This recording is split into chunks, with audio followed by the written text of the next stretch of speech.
أعوذ بالله من الشيطان الرجيم. بسم الله الرحمن الرحيم. والنازعات غرقا والناشطات نشطا والسابحات سبحا فالسابقات سبقا فالمدبرات أمرا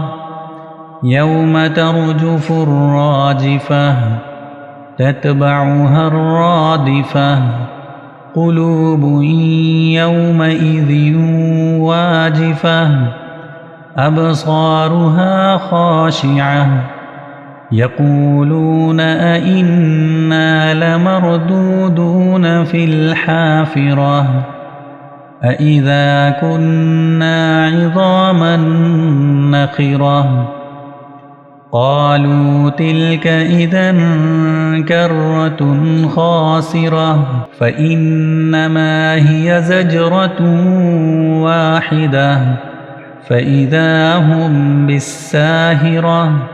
هل أتاك حديث موسى إذ ناداه ربه بالواد المقدس طوى اذهب إلى فرعون إنه طغى فقل هل لك إلى أن تزكى وأهديك إلى ربك فتخشى فأراه الآية الكبرى فكذب وعصى ثم أدبر يسعى فحشر فنادى فقال أنا ربكم الأعلى فأخذه الله نكال الآخرة والأولى إن في ذلك لعبرة لمن يخشى أأنتم أشد خلقا أم السماء بناها رفع سمكها فسواها وأغطش ليلها وأخرج ضحاها والأرض بعد ذلك دحاها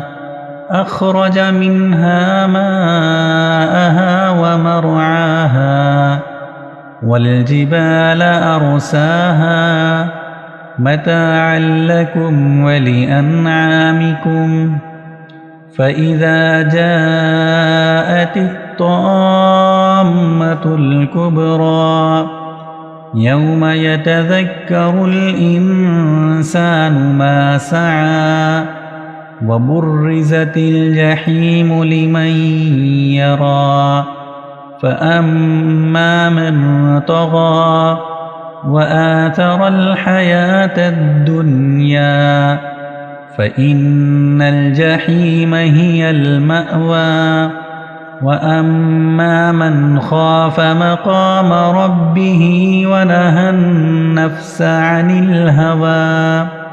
فإن الجنة هي المأوى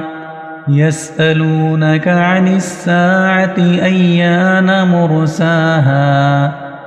فيم أنت من ذكراها إلى ربك منتهاها إنما أنت منذر من يخشاها